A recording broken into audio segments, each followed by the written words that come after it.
ആദമിന്റെ സന്തതികളുടെ ആഗ്രഹം നബി തങ്ങൾ പറയുകയാണത് ഖബറിലെ മണ്ണുകൊണ്ടല്ലാതെ അവസാനിക്കുകയില്ല. 6 അടി മണ്ണിലെ പള്ളിപ്പറമ്പിലെ ഖബറിന്റെ അകത്തല്ലാതെ ഒരു മനുഷ്യന്റെ ആഗ്രഹം അവസാനിക്കില്ല എന്ന് നബി തങ്ങൾ പഠിപ്പിക്കുമ്പോ എന്റെ പ്രിയപ്പെട്ടവരെ, മനുഷ്യന്റെ ആഗ്രഹം അതാണ്. ഓരോ ദിവസം കഴിയുമ്പോഴും ആഗ്രഹങ്ങൾ ഇങ്ങനെ കൂടുകയാണ്. കൊച്ചുകുട്ടികൾക്ക് പല പല ആഗ്രഹമാണ്, ചെറുപ്പക്കാർക്ക് വേറെ ആഗ്രഹമാണ്, യുവത്വത്തിലേക്ക് കടന്നാൽ പിന്നെ വലിയ ആഗ്രഹങ്ങളാണ്. പടച്ചവനെ, മനുഷ്യന്റെ ആഗ്രഹം ചെറുപ്പം മുതൽ ആഗ്രഹമാണ്. പ്രായമാകും തോറും ആഗ്രഹം ഇങ്ങനെ കൂടിക്കൊണ്ടിരിക്കുകയാണ്. പ്രായമാകുന്നവർക്ക് വല്ലാത്ത ആഗ്രഹമാണ്. കൊച്ചുകുട്ടികൾക്ക് പല പല മോഹങ്ങളുണ്ട്, ആഗ്രഹങ്ങളുണ്ട്, സ്വപ്നങ്ങളുണ്ട്, പ്രതീക്ഷകളുണ്ട്. എന്നാ പ്രായം ചെന്ന മുടിയൊക്കെ നരച്ചുപോയ വാപ്പയ്ക്കും ഉമ്മയ്ക്കും വല്ലാത്ത ആഗ്രഹമാണ്. എന്റെ പ്രിയപ്പെട്ടവരെ, നബി തങ്ങൾ പറയുകയാ, അല്ലാഹുവിന്റെ പ്രവാചകൻ സല്ലല്ലാഹു അലൈഹി വസല്ലമ തങ്ങൾ പറയുകയാണ്, പ്രായമായവരുടെ ആഗ്രഹം എന്തെന്നറിയുമോ? നബി തന്നെ അനസ് റളിയല്ലാഹു തആല അൻഹു ഖാല റസൂലുള്ളാഹി സ്വല്ലല്ലാഹു അലൈഹി വസല്ലം യഹ്റമു ഇബ്നു ആദമ വയശുബ്ബു മിൻഹു ഇസ്നാൻ അൽഹിർസു അലൽ മാൽ വൽഹിർസു അലൽ ഉംരി. നബി തങ്ങൾ പഠിപ്പിക്കുകയാണ്, ആദമിന്റെ സന്താനങ്ങൾക്ക് വല്ലാത്ത ആഗ്രഹമാണ്, അവർക്ക് വല്ലാത്ത ആഗ്രഹമാണ്. പടച്ചവനെ, എന്താണ് ആദമിന്റെ മക്കൾക്ക്, പ്രത്യേകിച്ച് പ്രായമാകുന്നവർക്ക് ഏറ്റവും കൂടുതൽ ആഗ്രഹം 2 കാര്യങ്ങളോടാണ്. 2 കാര്യങ്ങളോട് അവർക്ക് വല്ലാത്ത ആഗ്രഹമാണ്. നബി തങ്ങൾ പറയുന്നു, പ്രായമായവർക്ക് ഏറ്റവും കൂടുതൽ ആഗ്രഹമുള്ള 2 കാര്യങ്ങൾ ഏതാ? ഒന്നാമതായിട്ട് മുത്തുനബി പറയുകയാ, അൽ ഹിർസു അലൽ മാൽ. പ്രായമായ ഉപ്പയുടെ ഏറ്റവും വലിയ ആഗ്രഹം എന്തെന്നറിയുമോ? പ്രായമായ ഉമ്മയുടെ ഏറ്റവും വലിയ ആഗ്രഹം എന്തെന്നറിയുമോ? പടച്ചവനെ, സമ്പത്തിനോട് അവർക്ക് വല്ലാത്ത ആർത്തിയാണ്, വല്ലാത്ത ആഗ്രഹമാണ്. പടച്ചവനെ, 60ഉം 70ഉം വയസ്സുള്ള വാപ്പയ്ക്കും പണം പണം പണം പണം എന്ന ചിന്തയേ ഉള്ളൂ. എങ്ങനെയും പണമുണ്ടാക്കണമല്ലോ, വല്ലാത്ത ഒരാഗ്രഹമാണ്. അത് പ്രായമുള്ളവരാണെങ്കിലും കുട്ടികളാണെങ്കിലും എല്ലാവർക്കും വേണ്ടത് പണമാണോ? ഇന്നെല്ലാവർക്കും വേണ്ടത് പണമാണ്. കൊച്ചുകുട്ടികൾക്കും വേണ്ടത് പണമാണ്. ഏതോ എന്റെ പ്രിയപ്പെട്ടവരെ, കഞ്ചാവിനും കള്ളിനും മയക്കുമരുന്നിനും ലഹരിയുണ്ടല്ലോ, അതുപോലെ പണത്തിനൊരു ലഹരിയുണ്ട് സഹോദരാ. അത് മനസ്സിലാക്കണമെങ്കിൽ ഏറ്റവും ചെറുപ്പത്തിൽ ഒരു ചെറിയ ഉദാഹരണം ഞാൻ പറയാ. നമ്മുടെ ചെറുപ്പകാലത്ത് നമ്മുടെ വാപ്പയുടെ ചാരത്ത് ചെന്നിട്ട് പറയാറുണ്ട്, മുട്ടായി കടയുടെ മുമ്പിലൂടെ നടന്നു പോകുമ്പോ വാപ്പയോട് നമ്മൾ പറയും, വാപ്പാ മുട്ടായി വാങ്ങിത്തരാൻ. പടച്ചവനെ, നമ്മൾ മാതാവിനോടും പിതാവിനോടും വാപ്പയുടെ കൈ പിടിച്ചുകൊണ്ട് നടന്നു പോകുന്ന മക്കൾ ഉപ്പാരോട് പറയും, മുട്ടായി വാങ്ങിത്തരാൻ, എനിക്കത് വേണം, എനിക്ക് ഇത് വേണമെന്ന് ഞാനും നിങ്ങളും പറയാറുണ്ടായിരുന്നു. അങ്ങനെ ഒരു കാലം എനിക്കും നിങ്ങൾക്കും ഉണ്ടായിരുന്നു. എന്നാ 2025 ജീവിക്കുന്ന ചെറിയ മക്കളുണ്ടല്ലോ, ഈ മക്കള് വാപ്പയോട് പറയുന്നത്, വാപ്പാ മുട്ടായി വാങ്ങിത്താ എന്നല്ല. ഇന്ന് മക്കള് നമ്മളോട് ചോദിക്കുന്നത് പൈസ തരാനാ. ചെറിയ മക്കളും വന്ന് ചോദിക്കുന്ന, ഉപ്പാ എനിക്ക് പൈസ വേണം, എനിക്ക് പൈസ വേണം. ആ പിഞ്ചു കുഞ്ഞിന്റെ ഹൃദയത്തിൽ പോലും പണത്തിനോടുള്ള ആഗ്രഹം വന്നിരിക്കുകയാണ്. എങ്ങനായി ആഗ്രഹം വന്നത്? എല്ലാവർക്കും പണമാണ് വേണ്ടത്. ഇവിടെ ആരും ഹലാലും ഹറാമും നോക്കാറില്ല. അത് പിടിച്ചു പറിച്ചിട്ടാണെങ്കിലും, പലിശ കച്ചവടം നടത്തിയിട്ടാണെങ്കിലും, കള്ളത്തരങ്ങൾ കാണിച്ചിട്ടാണെങ്കിലും, ആരെയെങ്കിലും പറ്റിച്ചിട്ടാണെങ്കിലും പടച്ചവനെ, പണമുണ്ടാക്കണമല്ലോ. ആ പണമുണ്ടാക്കാൻ കിടന്ന് രാപ്പകലുകൾ കടന്ന് കഷ്ടപ്പെടുന്നവരുണ്ടല്ലോ. പെങ്ങളെ, നിങ്ങൾക്ക് പണത്തിനോട് വല്ലാത്ത ആർത്തിയാണ്, പെണ്ണുങ്ങൾക്ക് സമ്പത്തിനോട് വല്ലാത്ത ഒരാഗ്രഹമാണ്. വേണ്ട പെങ്ങള്, പണത്തിനോടുള്ള ആഗ്രഹം വേണ്ട, സമ്പത്തിനോടുള്ള ആർത്തി വേണ്ട. വീട്ടിലേക്ക് ഹറാമായ പണം കൊണ്ടുവരുന്ന പരിപാടി അവസാനിപ്പിച്ചോ. പെങ്ങളെ, സ്വർഗത്തിൽ പോകേണ്ടവളാണെന്ന് ആഗ്രഹിക്കുന്നവളാണല്ലോ മഹാനായ ആദരവായ പ്രവാചകൻ നബി മുഹമ്മദ് മുസ്തഫ സല്ലല്ലാഹു അലൈഹി വസല്ലമ തങ്ങള് ഒരിക്കൽ നബി തങ്ങൾ സ്വഹാബി വനിതകളോട് സംസാരിക്കുമ്പോ അല്ലാഹുവിന്റെ പ്രവാചകൻ ചോദിക്കുന്നു, അല്ലാഹുവിന്റെ റസൂൽ ചോദിക്കുകയാ, ഈ സ്വഹാബി വനിതകളെ, സ്വർഗത്തിലേക്ക് പോകുന്ന ഒരു പെണ്ണിനെ ഞാൻ നിങ്ങൾക്ക് കാണിച്ചു തരട്ടെയോ? വനിതകൾക്ക് ആമന്നിരിക്കുന്ന പെങ്ങമ്മ പെങ്ങന്മാരോട് പറയുകയാണ്, അല്ലാഹുവിന്റെ പ്രവാചകൻ സല്ലല്ലാഹു അലൈഹി വസല്ലമ തങ്ങൾ ചോദിക്കുകയാ, സ്വർഗ്ഗത്തിന്റെ അവകാശിയായ ഒരു പെണ്ണിനെ ഞാൻ കാണിച്ചു തരട്ടെയോ? സ്വഹാബി വനിതകൾ മുഴുവനും ഞാനായിരിക്കും, എന്റെ പേരായിരിക്കും, പടച്ചവനെ ഓരോരുത്തരും ഞാനായിരിക്കുമെന്ന് കരുതികെട്ട് നബി തങ്ങളുടെ മുഖത്തേക്ക് നോക്കുമ്പോ അല്ലാഹുവിന്റെ റസൂല് പറയുന്ന മറുപടി എന്തെന്നറിയുമോ? അതാ നടന്നു പോകുന്ന വിറകുവെട്ടുകാരന്റെ ഭാര്യയെ കാണിച്ചു കൊടുക്കുകയാ. വഴിയിലൂടെ നടന്നു പോകുന്ന ഒരു പാവപ്പെട്ട വിറക് വെട്ടി ജീവിക്കുന്നവന്റെ പ്രിയപ്പെട്ട ഭാര്യയെ കാണിച്ചു കൊടുത്തിട്ട് നബി തങ്ങൾ പറഞ്ഞു, സ്വഹാബാ, നബി തങ്ങൾ അവിടെ നിന്ന് പറഞ്ഞു കൊടുത്തു, ആ പെണ്ണ് സ്വർഗത്തിലാണ്, ആ പെണ്ണ് സ്വർഗത്തിലാണ്. പടച്ചവനെ, നബി തങ്ങൾ പറയുന്നത് കേട്ടപ്പോ സഹാബി വനിതകളിൽ നിന്നൊരു പെണ്ണിറങ്ങി ഓടുകയാ. വിറക് വെട്ടുകാരന്റെ ഭാര്യയുടെ കയ്യിൽ പിടിച്ചിട്ട് ചോദിക്കുന്ന, പെണ്ണ്, നീ സ്വർഗത്തിലാണെന്ന് അല്ലാഹുവിന്റെ പ്രവാചകൻ അവിടെ നിന്ന് പറഞ്ഞിരിക്കുകയാ. നീ സ്വർഗത്തിന്റെ അവകാശിയാണെന്ന് അല്ലാഹുവിന്റെ റസൂൽ അവിടെ നിന്ന് പറഞ്ഞിരിക്കുകയാണ്. നീ ചെയ്യുന്ന നന്മ എന്താണ്? നീ സ്വർഗത്തിൽ പോകാനുള്ള കാരണം എന്താണ്? അല്ലാഹുവിന്റെ പ്രവാചകൻ സല്ലല്ലാഹു അലൈഹി വസല്ലമ തങ്ങൾ പറഞ്ഞതാണല്ലോ. ആ സഹാബി വനിതയായ പെണ്ണ് വിറക് വെട്ടുകാരന്റെ ഭാര്യയോട് ചോദിക്കുമ്പോ ആ പെണ്ണ് പറഞ്ഞ മറുപടി, ഞാൻ നിസ്കരിക്കാറുണ്ട്, ഞാൻ നോമ്പ് പിടിക്കാറുണ്ട്, ഞാൻ സദക്ക കൊടുക്കാറുണ്ട്, എന്നെ കൊണ്ട് കഴിയുന്ന രീതിയിൽ ഞാൻ നല്ല കാര്യങ്ങൾ ചെയ്യാറുണ്ട്. ചോദിച്ച പെണ്ണ് പറഞ്ഞു, നിന്നെക്കാളും ഞാൻ ചെയ്യാറുണ്ട്, ഇതൊക്കെ ഞാനും ചെയ്യുന്ന കാര്യമാണ്, ഇതല്ലാതെ വല്ല പ്രത്യേകമായിട്ട് നീ വേറെ എന്തെങ്കിലും ചെയ്യാറുണ്ടോ? ആ സമയത്താണ് വിറക് കെട്ടുകാരന്റെ ഭാര്യ പറഞ്ഞ മറുപടി എന്തെന്നറിയുമോ? എന്റെ ഭർത്താവ് രാവിലെ ജോലിക്ക് വേണ്ടി വീടിന്റെ പുറത്തിറങ്ങുമ്പോ, എന്റെ പ്രിയപ്പെട്ട ഭർത്താവ് രാവിലെ ജോലിക്ക് വേണ്ടി വീടിന്റെ പുറത്തിറങ്ങുമ്പോ ഞാൻ പുറകിൽ ചെന്നിട്ട് എന്റെ ഭർത്താവിന്റെ കയ്യിൽ പിടിച്ചിട്ട് ഞാനൊരു വാക്ക് പറയാറുണ്ട്. ആ പെണ്ണ് പറയുന്ന വാക്കെന്തെന്നറിയുമോ? ജോലി കഴിഞ്ഞു വൈകുന്നേരം ഈ വീട്ടിലേക്ക് കയറി വരുമ്പോ ഹറാമായ പണം കൊണ്ടുവരല്ലേ, ഹറാമായ ഭക്ഷണം കൊണ്ടുവരല്ലേ. രാവിലെ ജോലിക്ക് വേണ്ടി ഇറങ്ങി പോകുന്ന ഭർത്താവിനോട് തന്റെ ഭാര്യ ഓർമ്മപ്പെടുത്തുന്നത് എന്തെന്നറിയുമോ? വൈകുന്നേര സമയത്ത് വീട്ടിലേക്ക് മടങ്ങി വരുമ്പോ ഹറാമായ സമ്പത്ത് കൊണ്ടുവരരുത്, ഹറാമായ ഭക്ഷണം കൊണ്ടുവരരുത്, പട്ടിണി കിടക്കാൻ ഞാൻ തയ്യാറാണ്, പട്ടിണി കിടക്കാൻ ഞാൻ തയ്യാറാണ്, ഹറാമ് തീറ്റിപ്പിക്കല്ലേ എന്ന് ജോലിക്ക് പോകുന്ന ഭർത്താവിനോട് ആ പെണ്ണ് ഓർമ്മപ്പെടുത്തുമായിരുന്നു. അതിനാണ് അല്ലാഹു സ്വർഗം കൊടുത്തതെന്ന് നബി തങ്ങൾ പഠിപ്പിക്കുമ്പോ പെങ്ങളെ പറയാറുണ്ടോ, പൊന്നുമോളെ, നിനക്ക് പണം മതിയല്ലോ? പിഞ്ചു കുഞ്ഞുങ്ങളുടെ മനസ്സിൽ നീ കുത്തിവെച്ച് കൊടുക്കുന്നത് പണത്തിനോടുള്ള ആർത്തിയാണല്ലോ.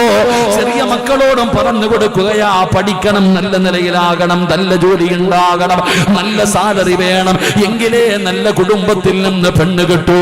ഒരുമ്മ ചെറിയ മകനോട് പറഞ്ഞു കൊടുക്കുകയാണ്, പണമുണ്ടെങ്കിലേ ജീവിക്കാൻ പറ്റൂ. ഉമ്മ സ്വന്തം മക്കളോട് പറഞ്ഞു കൊടുക്കുകയാണ്, പണമുണ്ടെങ്കിലേ ജീവിക്കാൻ പറ്റൂ. കുഞ്ഞിന്റെ ഹൃദയത്തിലേക്ക് നിന്റെ ആർത്തിയ പടന്ന് കുത്തിവെച്ച് കൊടുക്കുകയാ. ആ പണത്തിന് വേണ്ടിയാണ് കഞ്ചാവ് കച്ചവടം നടത്തുന്നത്, കൊട്ടേഷൻ സംഘങ്ങളുടെ കൂടെ ചേരുന്നത്, ബ്ലാക്ക് മെയിൽ ചെയ്യാൻ തയ്യാറാകുന്നത്. ഇന്നെല്ലാവരും എളുപ്പത്തിൽ പണമുണ്ടാക്കാനുള്ള വഴികൾ തേടുകയാണ്. എന്തുകൊണ്ടാണ്? നിന്റെ ആർത്തിയാണ്, എന്തുകൊണ്ടാണ്? നിന്റെ അത്യാഗ്രഹമാണ്. അതുകൊണ്ട് എന്റെ പ്രിയപ്പെട്ടവരോട് പറയുന്നു, പണത്തിനോടുള്ള ആർത്തികള സഹോദരാ. ഇന്നത്തെ പെണ്ണുങ്ങളും പഴയ തലമുറയും തമ്മിലുള്ള വ്യത്യാസം എന്തെന്നറിയോ? അല്ലാഹുവേ, മരണപ്പെട്ടു പോയ ഞങ്ങളുടെ ഉമ്മമാർക്ക് നീ സ്വർഗം കൊടുക്കണേ അല്ലാ. ജീവിച്ചിരിക്കുന്നവർക്ക് നീ ആഫിയത്തുള്ള ദീർഘായുസ് കൊടുക്കണേ അല്ലാ. പഴയ പെണ്ണുങ്ങളും പുതിയ പെണ്ണുങ്ങളും തമ്മിലുള്ള വ്യത്യാസം എന്താ? എന്റെ പ്രിയപ്പെട്ട പെങ്ങളെ, നീ നിന്റെ മക്കളോട് പണത്തിനോടുള്ള ആർത്തി പഠിപ്പിച്ചു കൊടുക്കുകയാ. ആ ആഗ്രഹമാണ് മക്കളോട് നീ പറഞ്ഞു കൊടുക്കുന്നത്. എന്നാ പഴയ ഉമ്മയുടെ അവസ്ഥ എന്തെന്നറിയുമോ? അല്ലാഹുവേ, ഭക്ഷണം കഴിച്ചുകൊണ്ടിരിക്കുന്ന സമയത്ത് ഒരൽപ്പം ഭക്ഷണം താഴെ വീണ നമ്മുടെ ഉമ്മ താഴെ വീണ ഭക്ഷണം എടുക്കുകയാണ്. ആ ചോറ് കഴിച്ചുകൊണ്ടിരിക്കുമ്പോ അല്ലാഹുവേ ഒരൊറ്റ ചോറങ്ങാണം താഴെ വീണാൽ ആ താഴെ വീണ ചോറെടുത്ത് പാത്രത്തിന്റെ അകത്തേക്ക് വൃത്തിയാക്കിയിടുകയാണ്. എന്നിട്ട് പറയുന്ന മോനെ അല്ല തന്ന നിഅമത്താ, അല്ലാഹു തന്ന നിഅമത്താ, കളയല്ലേ മോനെ. ഇത് വാപ്പ എങ്ങനെയാ ഉണ്ടാക്കിയതെന്ന് നിനക്കറിയുമോ? നിന്റെ വാപ്പയുടെ രക്തം വിയർപ്പാക്കി അധ്വാനിച്ചുണ്ടാക്കിയതാ. ഒരു ചോറിന്റെ ഒരു കഷ്ടം എന്റെ പ്രിയപ്പെട്ടവര്, ചോറ് കഴിക്കുന്ന സമയത്തൊരൽപ്പം ഭക്ഷണം താഴെ വീണാൽ ആ താഴെ വീണ ഭക്ഷണം എടുത്ത് പാത്രത്തിലേക്ക് ഇട്ട് തരുന്നത് മാത്രമല്ല, പടച്ചവനെ ഉമ്മ പറയുകയാണ് ഇതെങ്ങനെയാണ് ഉണ്ടാക്കിയത് എന്ന് നമ്മുടെ മാതാവ് നമുക്ക് പറഞ്ഞു തന്നിരുന്ന ഒരു കാലമുണ്ടായിരുന്നടോ. എന്നാ വാഴ കേൾക്കാമെന്ന ഉമ്മമാര്, എന്റെ പ്രിയപ്പെട്ട സഹോദരിമാര്, നെഞ്ചത്ത് കൈവച്ചിട്ട് പറ, ഇന്ന് പടച്ചവനെ നിന്റെ മക്കള് ഭക്ഷണം കഴിച്ചു കൊണ്ടിരിക്കുമ്പോ മതിയെന്ന് പറഞ്ഞു ഒരു പാത്രത്തിനകത്ത് ചോറ് മാറ്റിവെച്ച അതെടുത്ത് കളയുകയല്ലേ? അതെങ്ങനെയാ ഉണ്ടാക്കിയതെന്ന് നീ പറഞ്ഞു കൊടുക്കാറില്ലല്ലോ. കാരണം നിനക്കതറിയാറില്ലല്ലോ, അത് നിനക്കറിയില്ല എങ്ങനെയാണ് ഉണ്ടാക്കുന്നതെന്ന്. അതുകൊണ്ട് എന്റെ പ്രിയപ്പെട്ടവരോട് പറയുന്നു, പഴയ തലമുറയും പുതിയ തലമുറയും തമ്മിലുള്ള വ്യത്യാസമിതാ. അതുകൊണ്ട് എന്റെ പ്രിയപ്പെട്ടവരോട് പറയുന്നു, ആർത്തി കളയണേ, സമ്പത്തിനോടുള്ള ആർത്തി കളയണേ. ഈ സദസ്സിലിരിക്കുന്ന ആണുങ്ങളോട് പറയുകയാ, നീ നിന്റെ വാപ്പയുടെ മുമ്പിൽ ചെന്ന് എനിക്ക് ബൈക്ക് വാങ്ങി തന്നില്ലെങ്കിൽ ഞാൻ ആത്മഹത്യ ചെയ്യുമെന്ന് പറയാറില്ല. എനിക്ക് മൊബൈൽ വാങ്ങി തന്നില്ലെങ്കിൽ ഞാൻ തൂങ്ങിച്ചാകുമെന്ന് ഒരു മകനും പറഞ്ഞിട്ടില്ല. പക്ഷേ ഇന്നത്തെ മക്കൾ ചോദിക്കുന്നത് വാങ്ങിക്കൊടുത്തില്ലെങ്കിൽ, മൊബൈൽ കൊടുത്തില്ലെങ്കിൽ, കറങ്ങാൻ വിട്ടില്ലെങ്കിൽ, പൈസ കൊടുത്തില്ലെങ്കിൽ ആത്മഹത്യ ചെയ്യുന്ന ഒരു കാലത്താണ് ജീവിക്കുന്നത്. എന്തുകൊണ്ടാണെന്നറിയുമോ? പടച്ചവനെ, പണ്ട് നമുക്കറിയാം വാപ്പയുടെ ശമ്പളം എന്താണ്, വാപ്പയുടെ ജോലി എന്താണ്, വാപ്പയുടെ കഷ്ടപ്പാടെങ്ങനാ, വാപ്പ എങ്ങനെയാണ് പൈസ ഉണ്ടാക്കുന്നത്, അതിനെ കുറിച്ച് നമുക്കറിയുമായിരുന്നു. ഇന്നത്തെ തലമുറയ്ക്കതറിയാറില്ല, ഇന്നത്തെ തലമുറയ്ക്കതറിയാറില്ല. ചോദിക്കുന്നത് മുഴുവനും വാങ്ങിക്കൊടുക്കുന്നത് നല്ലതാണെന്ന് കരുതല്ലേ വാപ്പാ. മക്കളോട് പറഞ്ഞു കൊടുക്കണം നിന്റെ ജോലി എന്താണെന്ന്, നിന്റെ ശമ്പളം എന്താണെന്ന്, നിന്റെ കഷ്ടപ്പാട് എന്താണെന്ന്. വാപ്പ മക്കളോട് പറഞ്ഞു കൊടുക്കണം, ഭാര്യയോട് പറഞ്ഞു കൊടുക്കണം. അവരുടെ ഈമാനെ വർദ്ധിപ്പിക്കണം, അവർ അല്ലാഹുവിൽ പരമേൽപ്പിക്കുന്നവരാകണം. അതിന് നീയാണ് വിചാരിക്കേണ്ടത്. നീ വാപ്പയാകൂ, നീ ഭർത്താവാകൂ, നീ ഈമാനുള്ളവനാകൂ. എന്റെ പ്രിയപ്പെട്ട പെങ്ങളെ, ഇതാണ് മക്കൾക്ക് പറഞ്ഞു കൊടുക്കേണ്ടത്. ഇതാണ് മാതാപിതാക്കൾക്ക് മക്കളോട് പറഞ്ഞു കൊടുക്കേണ്ട ഒരു കാര്യം. അതാണ് എന്റെ പ്രിയപ്പെട്ടവരോട് പറയുന്നു, ഉപദേശിക്കുവാപ്പാ. മക്കളെ വിളിച്ചിരുത്തി ഉപദേശിക്ക്, ഭാര്യമാരെ വിളിച്ചിരുത്തിയിട്ട് ഉപദേശിക്ക്. ആ ഉപദേശം അല്ലാഹു ആരാണെന്ന് നിന്റെ ഭാര്യയ്ക്ക് പറഞ്ഞു കൊടുക്ക്. അല്ലാഹുവിൽ പരമേൽപ്പിക്കുന്നവനെ, പടച്ചവനെ സഹായിക്കുന്നത് എങ്ങനെയാണെന്ന് പഠിപ്പിച്ചു കൊടുക്ക്. പെങ്ങളെ, ഹജ്ജിന്റെ മാസമാണല്ലോ. അല്ലാഹുവിന്റെ പരിശുദ്ധമായ കഅബാലയത്തിലേക്ക് ലക്ഷക്കണക്കിന് ഹാജിമാര് നമ്മുടെ നാടുകളിൽ നിന്ന് പോകുന്നുണ്ടല്ലോ. ലോകത്തിന്റെ നാനാഭാഗങ്ങളിൽ നിന്ന് കഅബാലയത്തിലേക്ക് ജനങ്ങൾ കടന്നു വരുന്നല്ലോ. പെങ്ങളെ, ഹജ്ജ് കടന്നു വരുമ്പോ ഇബ്രാഹിം നബിയെയും ഹാജറ ബീവിയെയും ഇസ്മായിൽ നബിയെയും അനുസ്മരിക്കുന്നവരാണല്ലോ. പെങ്ങളെ, ഈമാനുള്ള പെണ്ണെന്ന് പറഞ്ഞാൽ ഹാജറ ബീവിയെ പോലെയാകണം. പെങ്ങളെ, ഹാജറ ബീവിയെ പോലെയാകണം ഈമാനുള്ള ഒരു ഭാര്യ, ഈമാനുള്ള ഒരു ഉമ്മ. ഹാജറ ബീവിയെ പോലെയാകണമെന്നാണ്. ഹാജറ ബീവിയുടെ പ്രത്യേകത എന്തെന്നറിയുമോ? മഹാനായ ഇബ്രാഹിം നബി അലൈഹിസ്സലാം ഹാജറ എന്ന് പറയുന്ന തന്റെ പ്രിയപ്പെട്ട ഭാര്യയിൽ ഇസ്മായിൽ എന്ന് പറയുന്ന ഒരു ചെറിയ മകൻ ജനിക്കുകയാണ്. പടച്ചവനെ, പ്രസവിച്ച് കിടക്കുന്ന ഭാര്യയെയും തന്റെ ചോരക്കുഞ്ഞിനെയും മക്കത്ത് കൊണ്ടുപോയി മരുഭൂമിയിൽ വിട്ടിട്ട് പോകാൻ അല്ലാഹുവിന്റെ കൽപ്പന വരികയാ. അതാ പ്രസവിച്ച് കിടക്കുന്ന തന്റെ പ്രിയപ്പെട്ട ഭാര്യയെയും പാല് കുടിക്കുന്ന പൊന്നുമോനെയും ഇബ്രാഹിം നബി അലൈഹിസ്സലാം വിളിച്ചുകൊണ്ട് മക്കത്തേക്ക് കടന്നു വരികയാണ്. സഫാ മർവ എന്ന് പറയുന്ന രണ്ട് മലകളുടെ നടുവില് ജനവാസമില്ലാത്ത വന്യമൃഗങ്ങളുള്ള ഒരു പറവ പോലുമില്ലാത്ത മരുഭൂമിയുണ്ടല്ലോ. ആ മരുഭൂമിയിൽ കൊണ്ടുവന്നിട്ട് തന്റെ പ്രിയപ്പെട്ട ഭാര്യയെയും മകനെയും ഇറക്കി വിടുകയാ. അവർക്ക് കഴിക്കാനുള്ള കുറച്ചു ഭക്ഷണം, കുടിക്കാനുള്ള കുറച്ചു വെള്ളം അത് കൊണ്ടുവന്ന് കൊടുത്തിട്ട് ഇബ്രാഹിം നബി തന്റെ ഭാര്യയെയും ചോരക്കുഞ്ഞിനെയും ഇറക്കി വിട്ടിട്ട് മടങ്ങി പോവുകയാണ്. മടങ്ങി പോകുമ്പോ ഹജറ എന്ന് പറയുന്ന ഭാര്യ ചോദിക്കുന്നു, എന്തേ ഞങ്ങളെ ഇവിടെ കൊണ്ടുവന്ന് വിട്ടിട്ട് മിണ്ടാതെ പോകുന്നത്? ഇബ്രാഹിം നബി ഇറാഖിലേക്ക് മടങ്ങുകയാണ്. ഹജറ എന്ന് പറയുന്ന പ്രിയപ്പെട്ട ഭാര്യ നിൽക്കുന്നത് രണ്ടു മലകളുടെ നടുവിലാണ്. മരുഭൂമിയാണ്, വന്യമൃഗങ്ങളാണ്, മനുഷ്യവാസമില്ല, ഒരു പറവകൾ പോലുമില്ല, കഴിക്കാൻ ഭക്ഷണമില്ല, കുടിക്കാൻ വെള്ളമില്ല. ഈ ചോരക്കുഞ്ഞുമായി മരുഭൂമിയിൽ അതാ ഹാജറ എന്ന് പറയുന്ന ഭാര്യ ഇരിക്കുകയാണ്. ഇബ്രാഹിം നബിയോട് ചോദിച്ച ചോദ്യം, നബിയേ സ്വന്തം തീരുമാനമാണോ അല്ലാഹുവിന്റെ കൽപ്പനയാണോ? സ്വന്തം തീരുമാനമാണോ അല്ലാഹുവിന്റെ കൽപ്പനയാണോ? ഇബ്രാഹിം നബി അലൈഹിസ്സലാം പറഞ്ഞു, ഹാജറ അല്ലാഹുവിന്റെ കൽപ്പനയാണ് ഹാജറ. ഹാജറ ബീവിയുടെ മറുപടി ഈ കാലഘട്ടത്തിൽ ജീവിക്കുന്ന മുസ്ലിം പെണ്ണ് പഠിക്കേണ്ട കാര്യമാണ്. ഹാജറ ബീവി എവിടെയാണ്? വീടില്ല, കഴിക്കാൻ ഭക്ഷണമില്ല, നാട്ടുകാരില്ല, ജനവാസമില്ല, മരുഭൂമിയിലാണ്, മലഞ്ചെരുവിലാണ്, ഒരാളുമില്ലാത്ത സ്ഥലത്തിരുന്നിട്ട് തന്റെ ഭർത്താവ് ചോരക്കുഞ്ഞിനെ കയ്യിലേൽപ്പിച്ചിട്ട് ഇബ്രാഹിം നബി മടങ്ങി പോകുമ്പോ അവിടുന്ന് ചോദിക്കുന്നു, സ്വന്തം തീരുമാനമാണോ അല്ലാഹുവിന്റെ കൽപ്പനയാണോ? ഹാജറ അല്ലാഹുവിന്റെ കൽപ്പനയാണ് ഹാജറ. അല്ലാഹുവിന്റെ കൽപ്പനയാണ് ഹാജറ. ഹാജറ എന്ന് പറയുന്ന പ്രസവിച്ച് ചോരക്കുഞ്ഞുമായിരിക്കുന്ന ഭാര്യ, ആ സ്വാലിഹത്തായ പെണ്ണിന്റെ മറുപടി പഠിക്കണേ പെങ്ങള്. എന്റെ പ്രിയപ്പെട്ട ഉമ്മമാരെ പഠിക്കണേ പെങ്ങള്. സ്വന്തമായിട്ട് വീടില്ലാത്തവള്, വീട് കെട്ടാ പൈസ ഇല്ലാതെ വരുമ്പോ ലോൺ എടുക്കാൻ പറയുന്ന പെണ്ണ്, പലിശക്കെടുക്കാൻ പറയുന്ന പെണ്ണ്, പണയം വെക്കാൻ പറയുന്ന പെണ്ണ്, ഹറാമ് സമ്പാദിക്കാൻ പറയുന്ന പെണ്ണ്. എന്റെ പ്രിയപ്പെട്ട പെങ്ങളെ, ഹാജറ പറഞ്ഞ മറുപടി നിന്റെ ഹൃദയത്തിൽ എഴുതി വെച്ചോ. ഹാജറ പറഞ്ഞ മറുപടി എന്തെന്നറിയുമോ? അല്ലാഹുവിന്റെ കൽപ്പനയാണെന്ന് പറഞ്ഞപ്പോ നെഞ്ചത്തടിച്ചില്ല, വിളിച്ചു കൂവിയില്ല. ഞങ്ങളെ ആരാണ് നോക്കുന്നത്, ഭക്ഷണം തരുന്നതാരാണ് എന്ന് പറഞ്ഞുകൊണ്ട് ഹാജറ കരഞ്ഞില്ല. ഹാജറ മറുപടി എന്തെന്നറിയുമോ? എങ്കില് ധൈര്യമായിട്ട് പൊക്കോ, എങ്കില് ധൈര്യമായിട്ട് പൊക്കോ. പടച്ച റബ്ബല്ലേ കൽപ്പിച്ചത്. ആ അല്ലാഹുവിനറിയാൻ ഞങ്ങളെ നോക്കാൻ, ആ അല്ലാഹുവിനറിയാൻ ഞങ്ങളെ നോക്കാൻ. വീട് വെക്കാൻ തയ്യാറാവുകയാണ്. പടച്ചവനെ ഭാര്യ ചോദിക്കുന്ന പൈസ ഇല്ലല്ലോ.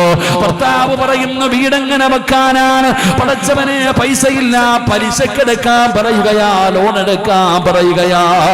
ആ സമയത്ത് പറയുകയാണ്, ഹറാമായ പണം കൊണ്ട് വീട് പണിയണ്ട, പലിശക്കെടുത്തിട്ട് പണിയണ്ട. പടച്ച റബ്ബൊരു വഴി കാണിച്ചു തരും. വസ്തു തന്ന അല്ലാഹുവിനറിയാ തറകെട്ടിത്തരാൻ, തറകെട്ടിയ റബ്ബിനറിയാ വാർത്തു തരാൻ. പടച്ചവനെ വീട് തരാൻ പടച്ച റബ്ബിനറിയുമടോ. പറഞ്ഞു കൊടുക്കണം പെങ്ങള്, ഹറാമിൽ നിന്നൊഴിയണം പെങ്ങള്. എന്റെ പ്രിയപ്പെട്ടവരോട് പറയുന്നു, മക്കളെ പിഴപ്പിച്ച് കളയരുത്. വാപ്പയോട് പറയുകയാണ്, നിന്റെ മകന് കഞ്ചാവ് അടിക്കാറില്ല, കള്ള് കുടിക്കാറില്ല. എന്നാൽ എന്റെ പ്രിയപ്പെട്ടവര്, ആ കള്ളിന് ലഹരിയുള്ളതുപോലെ ഒരു ലഹരി സമ്പത്തിനുണ്ട്. എത്ര കിട്ടിയാലും മതി വരുന്നില്ല, വാരി കൂട്ടുകയാണ്. പടച്ചവനെ 99 രൂപയുള്ളവന് 100 വേണം, 999 ഉള്ളവന് 1000 വേണം. പടച്ചവനെ എത്ര കിട്ടിയാലും മതി വരാതെ പിന്നെയും പിന്നെയും വാരി കൂട്ടുകയാണ്. പാവപ്പെട്ടവന്റെ കഞ്ഞിക്കകത്ത് കൈയിട്ട് വാരുന്ന എത്രയോ സമ്പന്നന്മാരുണ്ട്. എന്റെ പ്രിയപ്പെട്ടവരെ തികയുന്നില്ലല്ലോ. കോടാനുകോടി ആസ്തിയുള്ളവനും പിന്നെയും സമ്പാദിക്കുകയാ മതിയെന്ന് പറയുന്നില്ല.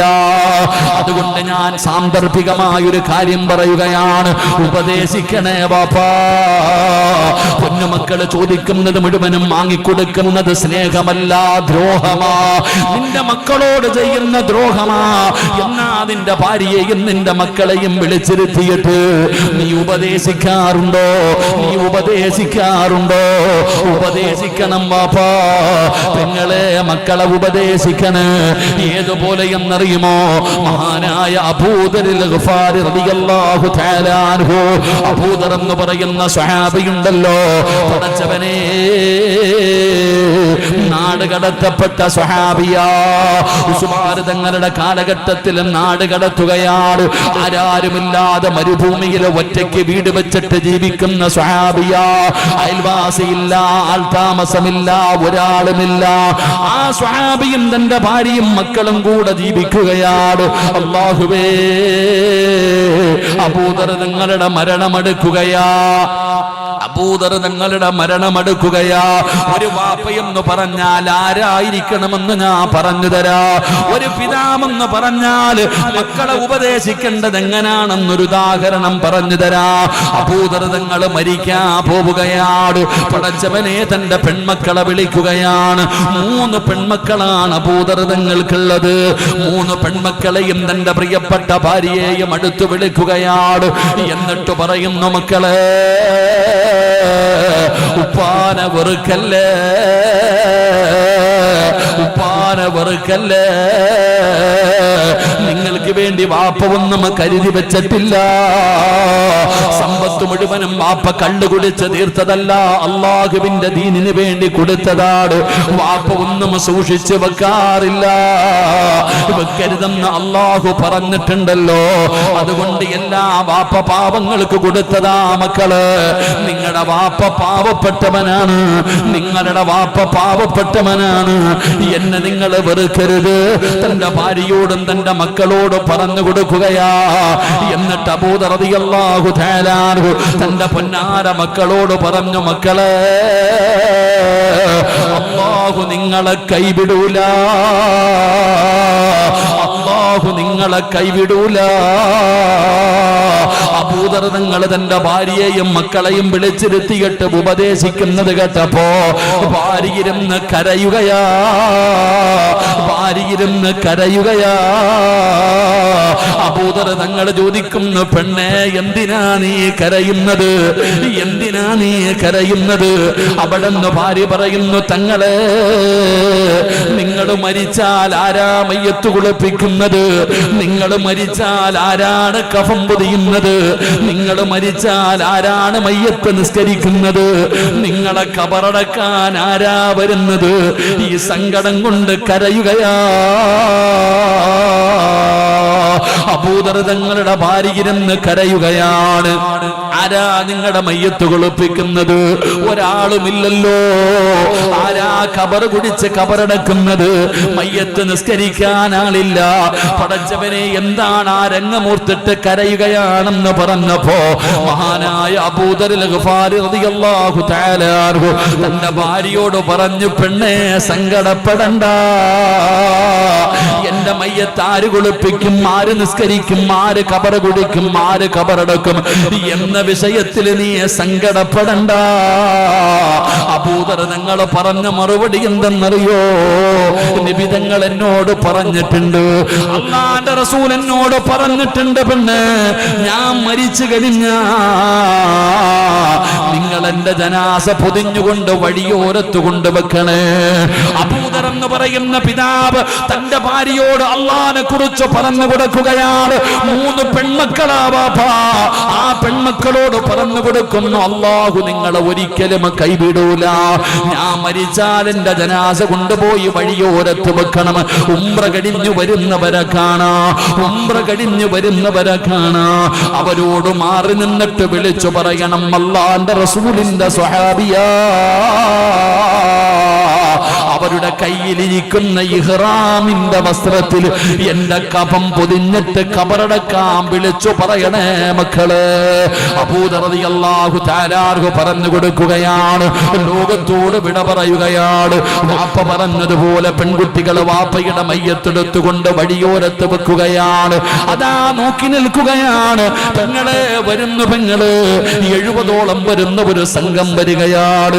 മഹാനായ സൽമാനിൽ ഫാരിസി റളിയല്ലാഹു തആല അൻഹുവിന്റെ നേതൃത്വത്തിൽ 70ഓളം വരുന്ന ഒരു സംഘം ഉംറ കഴിഞ്ഞ് വരികയാണ്. 3 പെൺമക്കളും മാറി നിന്ന് വിളിച്ചു പറയുകയാ, അല്ലാഹുവിന്റെ റസൂലിന്റെ സ്വഹാബിയാ, ഞങ്ങളുടെ വാപ്പയുടെ ജനാസയൊന്ന് ഖബറടക്കണേ. നിങ്ങളുടെ കയ്യിലിരിക്കുന്ന ഇഹ്റാമിന്റെ വസ്ത്രത്തിൽ ഞങ്ങളുടെ വാപ്പയുടെ ജനാസ കഫം പൊതിയണേ. മക്കൾ അവിടെ നിന്ന് വിളിച്ചു പറയുമ്പോ സൽമാനുൽ ഫാരിസ് തങ്ങൾ ചിന്തിക്കുന്നു, ആരാ പടച്ചവനെ, ഇത്രയും പാവപ്പെട്ട സ്വഹാബിയാരാ, ഇത്രയും പാവപ്പെട്ട സ്വഹാബിയാരാ. പടച്ചവനെ, സൽമാൻ തങ്ങൾ ചെന്ന് നോക്കുമ്പോ മുഖത്തിട്ടിരുന്ന തുണിയങ്ങ് മാറ്റുമ്പോ ആരാ കിടക്കുന്നതെന്നറിയുമോ? മഹാനായ അബൂദറിൽ ഗഫാരി റളിയല്ലാഹു തആല അൻഹു.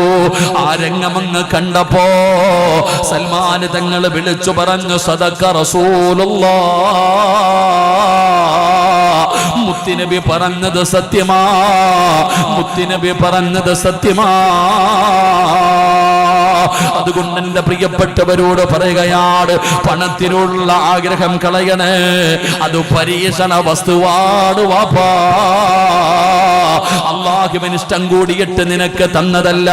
ചിലപ്പോ നിനക്ക് തോന്നാറുണ്ട്, നിന്റെ തഴമ്പ് കണ്ടിട്ട്, നിന്റെ ഈമാൻ കണ്ടിട്ട്, നിന്റെ കുടുംബമുഖം കണ്ടിട്ട് അല്ലാഹു തന്നതാണെന്ന് തോന്നരുത്.